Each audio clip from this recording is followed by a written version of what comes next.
governo federal está começando a calcular o salário mínimo para o ano que vem. O valor projetado no momento é de R$ 1.002. O salário mínimo pago no Brasil desde janeiro é de R$ 954 brutos. O governo federal está começando a calcular o valor do ano que vem. No projeto de lei de diretrizes orçamentárias, a LDO, a ser aprovada por deputados federais e senadores, Brasília projetou um salário mínimo de R$ 1.002, um aumento de 5%, ou de R$ 48. Trabalhadores ouvidos em Cuiabá não gostaram. Isso é uma vergonha. É uma vergonha. O pai de família hoje tem que ganhar no mínimo R$ 3.000. Com esse salário, o pai de família morre de fome. Por isso que nós temos essa roubalheira aqui, ó. Para algumas pessoas é insuficiente, né? Porque quem paga, digamos que R$ 400 de aluguel, já foi quase a metade do salário. Então, se for alimentação, saúde, eu acho que é muito pouco. Sempre, né, o trabalhador vai pagar as custas, né? Um valor irrisório, né, que não vai minimizar em nada a vida do trabalhador brasileiro.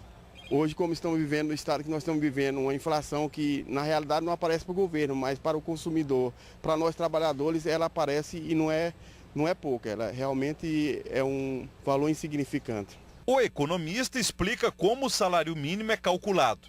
Ele reajusta esse salário mínimo através da inflação anterior pelo IPCA, o INPC, e com os 2 últimos anos anteriores das variações do PIB.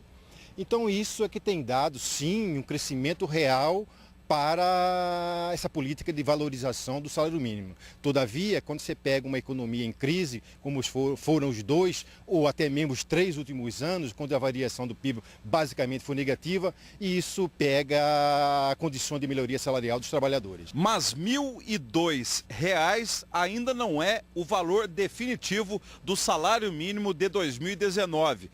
Esse valor pode ser mantido, aumentado ou reduzido. Ele está em discussão em Brasília. A definição só deve ocorrer no final de 2018. Hernani Pinto de Souza considera os estudos sobre a política do salário mínimo de 2015 a 2018 para propor um cálculo salarial baseado na produtividade do trabalhador e na eficiência econômica. Não há necessidade do governo estar mais gerando essas expectativas em torno de reajuste do salário mínimo. Ou seja, propõe o fim disso. Agora, qual que é o contraponto disso? O contraponto disso é seguir constitucionalmente, sim, como se construir o DIEESE, principalmente, construir uma divulgação de uma cesta básica cidadã. Ou seja, os itens vitais para a sobrevivência de um trabalhador: alimentação, moradia, aluguel, educação, lazer, transporte. Isso sim, eu acho que seria melhor. Isso estimularia, inclusive, o aumento dos fatores totais de produtividade no país.